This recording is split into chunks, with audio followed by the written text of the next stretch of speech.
You know how you've been in that phase where you are ready for a change, you're sick of being in the rat race, and you want to know how the wealthy do it. And how is it that the rich are getting richer, and how are they attracting and accumulating all this wealth and money? I am your host, Shikha Singh, and you are actually listening to the Science of Getting Rich series on our show. We do have the cast from the brand new documentary, The Science of Getting Rich. Our guest today came to the US as a refugee, and she learned how to get rich with the right mindset. She's not just a speaker, but is also a general dentist who runs two multi-specialty group practices in California. Not just that, she's also a business strategist, high performance coach to CEO and a lot of business owners. And to add more to her saddle, she is also an author of multiple books. She's been on a lot of podcasts, and today we have with us Emily Letran. Dr. Emily Letran is a business mentor, and I am so excited to learn what she thinks is the secret to getting rich. So let's get started and welcome Dr. Emily Letran. There you go, everybody. We have Dr. Emily with us today on the show. Thank you so much, Dr. Emily, for your gracious presence and for accepting to be on our podcast today. Welcome. It's my absolute honor to be on, Shika. I love what you're doing, and thank you for providing a platform for us to come on, share our story, share our strategies, and share what's working.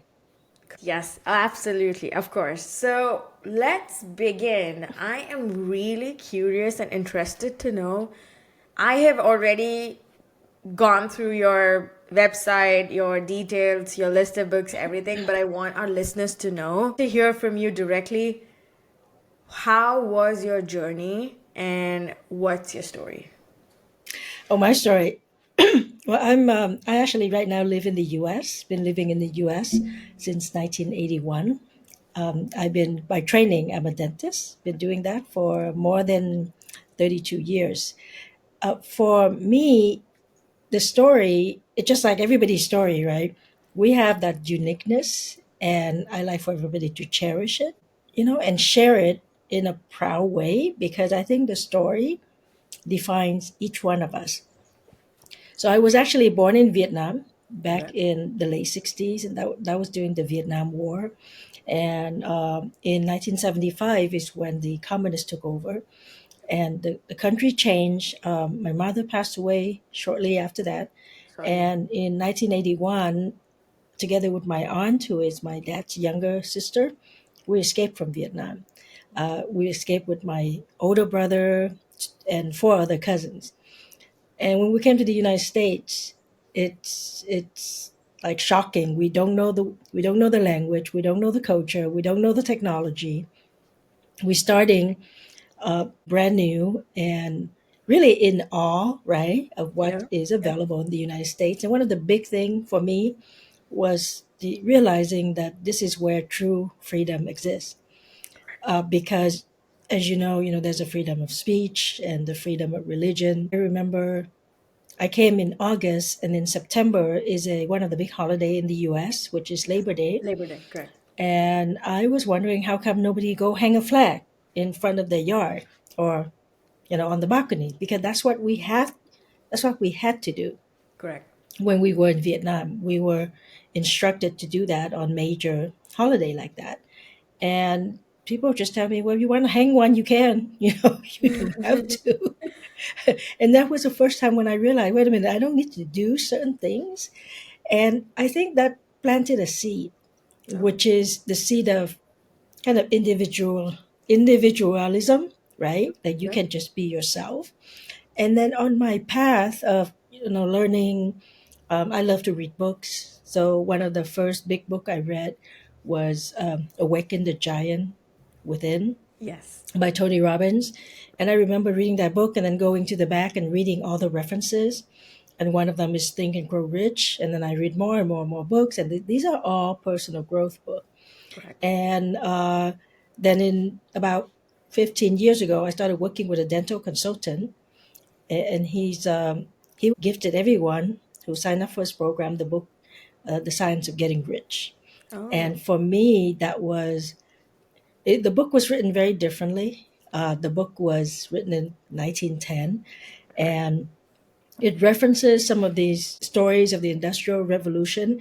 And this is when I first realized that, there's history that you can learn from, and there's something for all of us, Correct. right? If we actually say, okay, I want to be rich, and you could define rich whichever way you want. It could True. be a big house, it could be a lot of money in your saving, in your retirement, in your real estate.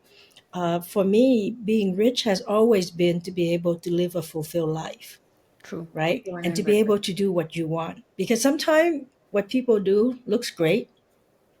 Let's say you have a big mansion, and I look at it and say, oh, that's really nice, but I don't need a big mansion. You know what I mean? So if I try to follow that definition of richness, I won't be happy, because that's not what's important to me.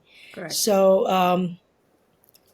about a year ago, I had the opportunity to be in the documentary, and some of my heroes are in there. Bob Proctor is in there. Sharon Lecter, who is my first mentor. Oh, I say, okay, I'm pretty sure I need to be in this documentary to share my story. Just kind of in short, I think the story that I usually share, and I think we should all share, is where we are right now, true. what changed us, and what would we encourage for our peers or our younger generation to do? Because I think we can always improve, right? Correct. Whichever lives you and I live right now, our children or the generations behind us, they can always make it better. It's already better, but for some reason, people are still complaining. There's still the same conflict going on over and over, and that's why I make it my mission to to help people focus on personal growth, Correct. and to be happier with what they have, and to understand that they have the impact to influence a lot of people around them. True. And so it's not just my story, no, it's your story that you can share, and you can inspire others. Perfect. Perfect. Thank you so much for sharing that with us. Now, this the Science of Getting Rich, the documentary, is all based on this book, and you were chosen to be on this documentary, Emily. So, which principle do you really follow closely in your personal and professional life that is a big contributor or the biggest contributor towards the getting rich mindset or building wealth mindset? Well, I have to admit, we are learning. I'm a Yeah, lifelong student. true. So just because you say, yeah, I follow all those principles, it doesn't mean you follow it every day or every month. But Correct. I think one of the big thing in the science of getting rich is that mindset of abundance, right? True. That you can have what you want.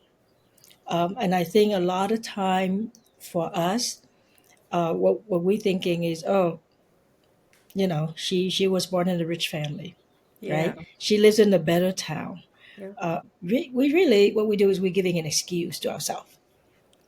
And if you just keep giving yourself excuses, you don't have any time to do the progress, right? To actually take yourself to the next level. So I think one of the very first thing when people feel I want to get rich but I can't, is that there's abundance in the world. Yeah. And this is strictly a mindset thing. There's abundance in the world, and I deserve to have that abundance. True. And there are certain things that I can do to become rich. I think I think that's where it's very, very important, because if I didn't understand that concept and believe in it, I think I would be staying where I was, Right. our family as refugee, right? Right. Right. I don't think I would be buying a house in a very high income area. And the reason we did that, and we didn't really actually belong there, you know. But the reason we did that is because we know that our kids deserve that, right? Right. So when your thinking is there's abundance, that there's things for everyone, right? That if you want to do it, you can. I don't think anything would stop you. Nice. Right? Those are some really good points that you brought there. And I'm going to go back to the point that you mentioned.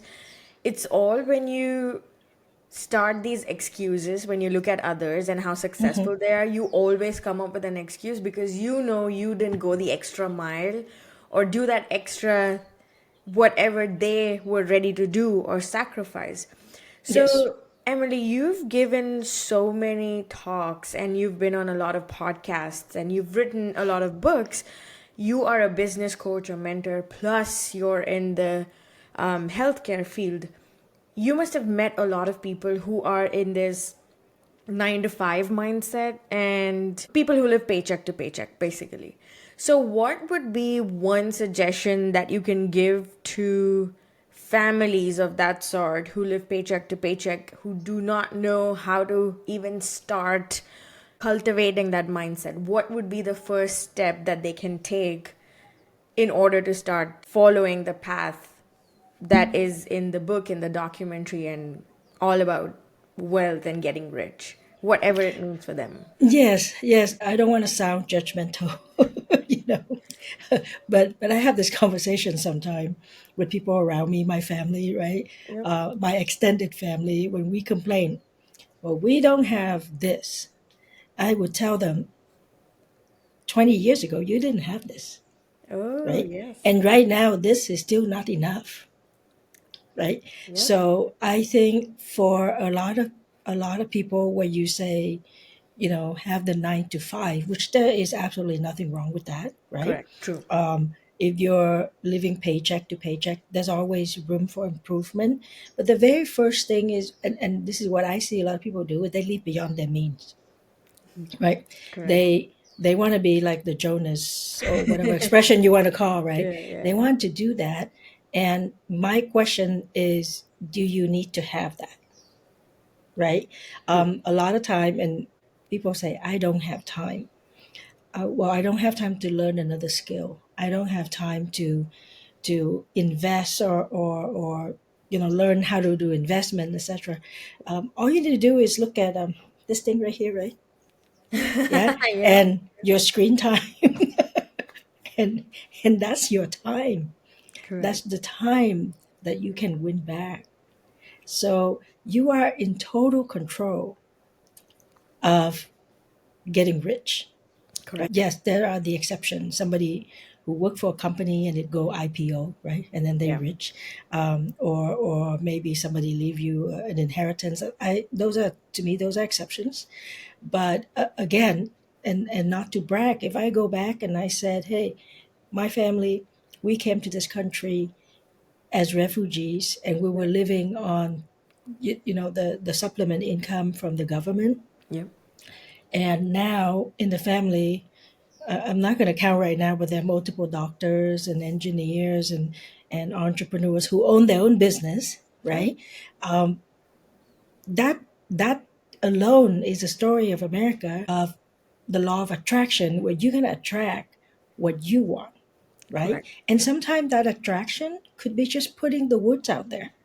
If you say, I'm looking to learn how to do investment, I'm looking to better my skill, all Correct. of a sudden these opportunities just kind of come to you, Yes. right? But you have to put it out there. Sometimes I talk to my coaching client and they say, well, yeah, I really want to work with you, but I don't think I'm ready.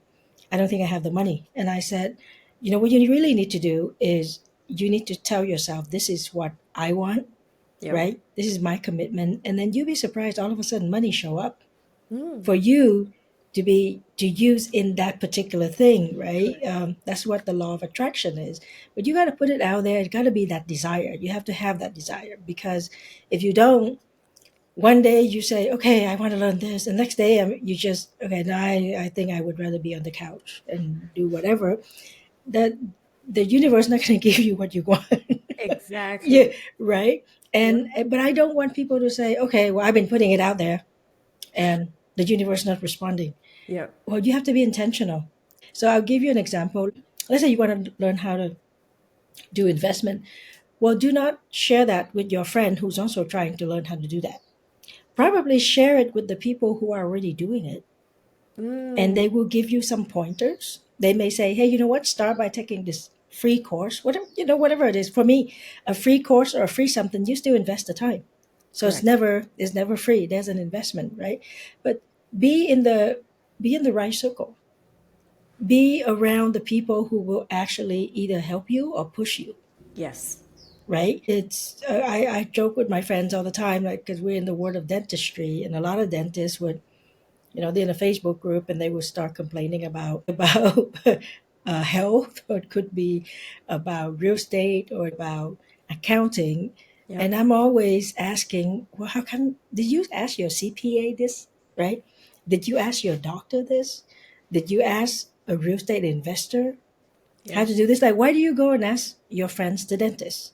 And a lot of them may not have even done it, right? So my one of my pet peeve for people, you want to grow rich, you got to be a student, right? True. You got to learn, because like I said, besides the exception of, richness being handed to you, we can all do that when we know how to do it. And you don't, unless you're a genius, right? You don't know how to do it unless you learn it. Correct. So yeah, so for me, when people are asking how, when, why, and all that, I always say, well, first look at yourself. First, talk to yourself. If you want to go invest in real estate, and it takes, let's just say, 100,000. I'm just Yep. making this up, right? Yeah. Well, how about, and if you only have 5,000, well, look for other opportunity, because Correct. maybe you're not ready with the real estate. But Yep. what people do is, okay, I'm not. I want real estate, and I'm going to wait until I get 100,000, and they just never get there, and they True. don't make any steps. And it's really is the baby steps, the step that you're willing to take every day. Yep. Maybe you're willing to put yourself in a circle that makes you uncomfortable. Yes. All of that is okay if you want to grow rich. Correct. Wow, that is some good advice there. That's the whole point. I feel like after we reach a certain age, people are so scared to discuss, especially things when it comes to finances or other stuff. Something that stops them from going out there and being vulnerable, or even stating the fact that, okay, I have zero idea about this and I want to learn it and I want to better myself. And that could be in any area possible, but that one step is what begins, and it's just, it follows. And thank you so much. I'm learning a lot from this, so thanks a lot. You mentioned how the first step that we take is we go to our friends, right? That's, and they might also be learning from it. And you said go find someone who's already done that, or someone who's already doing it. So as a doctor and as a business coach, what are some of the few platforms that people can use? I know you already mentioned the phone, but any specific platforms that the people can use to just start learning about the basics of building wealth or being financially stable? I want to clarify this a little bit. Yeah. I'm not saying don't ask your friends, right? What I'm saying is, like, just forget friends. Yeah, correct. No, what I'm saying is ask the right people to get the right answer. True. And my analogy for this is, let's say you want to play tennis. Do you play tennis? I don't. Okay. Or swimming, whatever, right? Let's say you want to learn a sport. You can learn it yourself. I remember when I first came to the US and I want to learn tennis. So I went and bought because I was watching tennis on TV. So I went and bought a racket, and then I bought a ball. And now, what do we do? Right. So back then, I went to the library, which is free, and I borrowed these books on how to Oh, play tennis. And they have these pictures, this is how you take the swing and the backstroke.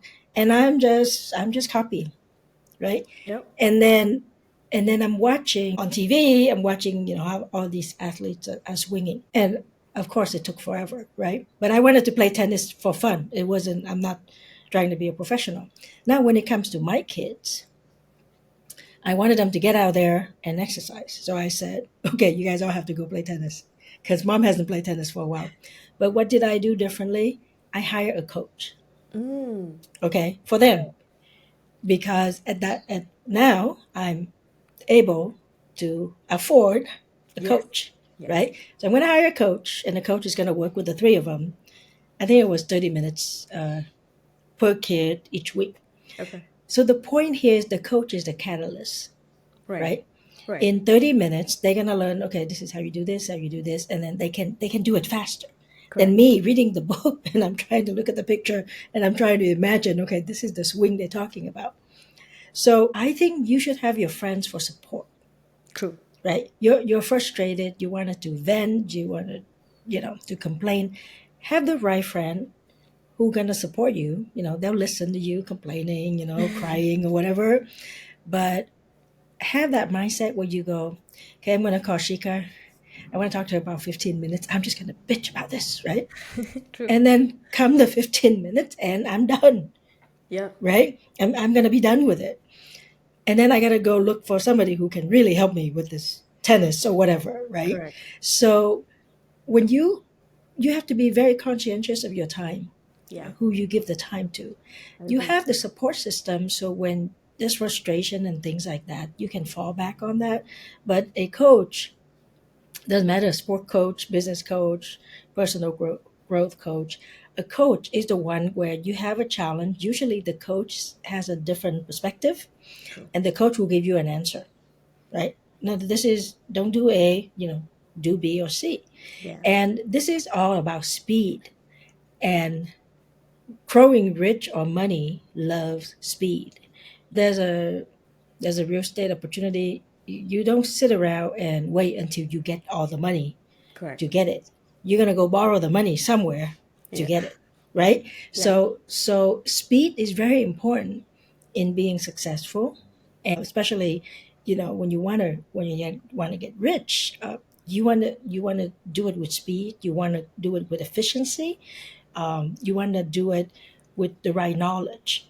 Right. So Right. that's what I mean. Is it's not just don't talk to your friend. Your friends are there, but unless your friends have more knowledge than you, it's just going to be both of you trying to figure it out, Yeah. right? If Yeah. if you and I don't play tennis and we go out on the court, all we're going to do is go pick up each other's ball because Right. you're going to hit it and I can't hit it back, and I hit it to you and you can't hit it back, and so it's just that's all we're going to do. Yep. But if we actually know how to do it, then we can actually have that game going back and forth. Perfect. So look for help. Now nowadays you go to YouTube and you probably have the answer to everything, right? Yeah. My Almost. son just turned 24 yesterday, and he will tell me that he knows how to cook everything, and then he just look on YouTube and he's cooking this and that. Yep. As adults, what I would say is for us, yes, go look up information. There's a lot of free information, and this go for the global audience. You don't have to be in the U.S. to watch True. whatever, right? But I need people to do one more step, and that is to do the due diligence, Okay. right? Yep. If somebody say, I can help you buy 10 houses, do the due diligence, do a little digging, make sure that that person actually own, 50 houses, right? Which is Right. why he's helping you buy 10. uh, this is all about attracting the right people into Correct. your world, right? You Correct. go and you look for the right person. So I say it's very simple. When I first wanted to be a coach, one of my first mentors, Sharon Lecter. Yep. Why is that? I look at her and I say, I want to be like her, right? I want to write books. I want to teach people certain concepts. So for her, it was financial literacy. For me, it was personal growth, Yep. right? Now she's speaking, she's writing, she's in front of a lot of people, she's an influencer. I want to be like that. Yep. So what do I do? I'm gonna model or copy what she does. But she's a real person. I'm not gonna go online and look at, oh, this is the YouTube sensational person or the Instagram, right? I don't know Yeah. how many platforms there are, Yeah. and sometimes people say, oh, there's a lot of people following that person. That person must know something, and a lot of times, sometimes the person is a good salesperson, Correct. right? They Correct. can they can walk, they can talk the talk, Yep. but they don't walk the talk, right? Exactly. So I say be very responsible in your learning process Yep. and be responsible when you're investing in yourself, because you're an investment already. Whatever you put on your head over here is, you also have to be selective. Yep. And the other thing, on the other hand, I know people who just study. They watch and they learn and they read more books and they do, more stuff, and but they don't execute. Right? They know a lot, but they have nothing to show per se. True. True. And that's when the coach become also important. The coach is the one to say, okay, now go do it. Right. Stop Implemented. studying, Correct. stop reading. You already read 20 books. Now just go and try to make that happen. So I think in the learning process, like you say, whether you with your friends or you with the influencers or you actually pick a mentor or a coach, just be very intentional, Yep. and that's how you're going to get to what you want. Perfect. Perfect. Perfect. Perfect. Okay. I do have one last question for you, Emily, and thank you for all the valuable advice and suggestions that you've given. Now, you are balancing a lot of things. You have your family, your profession, your personal life, and then all of these other things and ventures that you are in, plus you're a coach and everything else. Personally, how do you keep yourself motivated? Oh, I think that's actually is a easy question. Okay. I think to to keep oneself motivated, hang out with the people who will motivate you. Correct. Hang out with the right people. The right ones. So I think one of the important thing keeping yourself motivated is to have goals, Correct. and besides that, to have ambition. I'll give you an example. So let's just say you make $50,000 a year, right? And you say, okay, my goal for 2025 is to make 60,000, Right. right? So I increased it by 20%. Yep. So then what you do is, if you keep thinking the goal is 60, right? So everything I do today is what takes me to 50. What can I do? What do I need to learn to get me to the 60, right? The 60. Right. 20% increase. So when you have that goal very clear, okay, and I would say reasonable, right? If you make 50, don't think that next year you're going to make 100. It's a little harder, right? Yep. And then when you set it too unrealistically, then you go, okay, no, that's never going to happen. Then you don't do it either. So Correct. so set a reasonable goal that is more ambitious, and focus on that, right? Focus Yep. on that. And the second thing is, learn from the people who can help you do that, Correct. right? And that could be, you may be in their circle. You know Right. how often you're in a Facebook group and then they talk about 20 things and none of them are really relevant to your goal, Right. but you're in there and then you're reading them anyway. So now you're wasting your time, right? I'll give you a very, very simple example. So let's say in dentistry, I'm in California. So let's just say in dentistry, each new patient who come in is $1,000. I'm just making this up.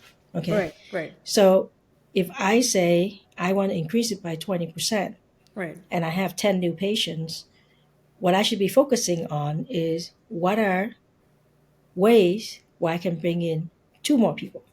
Correct.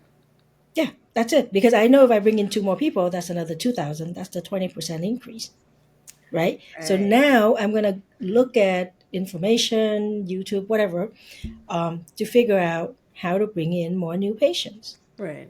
right? I'm not looking at the number per se, the dollar amount. I'm looking at the number of new patients, Right. because unless those patients come in, the number is not going to go up, Correct. right? So when you're working with a coach like me, I will say, okay, these are the five best ways to bring in to get those two new patients. Right. And so instead of trying to go on YouTube and watch and things like that, now I just gave you five things. You only try to focus on five things. So I think, and this is how you get rich, right? Yeah. You be very focused, you be very intentional, and sometimes you're being very systematic, Correct. right? And not just you got to let the people around you know, hey, this is my goal, Correct. Correct. right? And I need you to support, to do this for me and to do that for me, because we don't want to be lonely in our journey, Correct. right? And as Asian, yeah, if we get rich, we're going to share it with a lot of people. so, Exactly. so you might as well get those people to help you, right? True. it's I think it's very critical to get that mindset right. Sure. And that's why I love the book and I love the documentary because it talks about those mindset as it has to do with getting rich, Correct. right? Because if you say the science of being happy, I'm sure there's a lot more. Right. And then it kind of depends on how do you define happiness, Yes. right? What makes you happy? Because what makes you happy may or may not be the same thing that makes me happy, Correct. right? Absolutely. But when we say rich, there's kind of a metric to it, and you want to be filthy rich, or you just want to be more rich, like richer than you are right now. You want to just get your game to the next level. All of those things you define. Yep. We're just gonna give you the steps. Correct.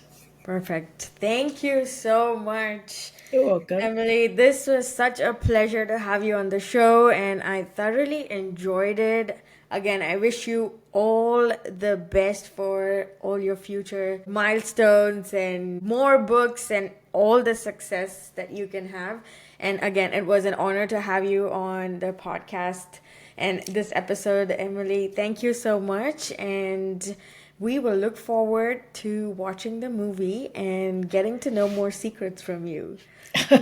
Well, thank you very, very much again for creating the platform and for sharing with us. I really want everybody to be rich. Yes, I think it's if if I can do it in this country, um, anybody in this country in North America could do it.